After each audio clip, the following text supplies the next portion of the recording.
কি অসাধারণভাবে বাঁশি বাজাচ্ছেন তারা। আমি এই মুহূর্তে দাঁড়িয়ে আছি জাপানের একটি স্টেশনে, রেল স্টেশনে। আপনারা দেখতে পাচ্ছেন দুজন লোক বাঁশি বাজাচ্ছে।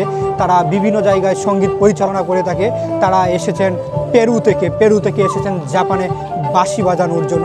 খুব চমৎকারভাবে তারা বাঁশি বাজাচ্ছে। তাদের বাঁশির সুরে আমি মুগ্ধ হয়ে গেছি। আপনারা দেখতে পাচ্ছেন ইতিমধ্যে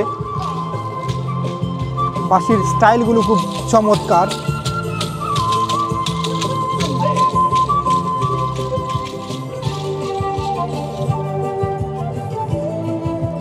এটি জাপানের একটি rail station, Shinagawa rail station বলে থাকে এটাকে। কি অসাধারণ বাঁশি বাজাচ্ছে। আজকের ভিডিওটি এখানেই শেষ করছি।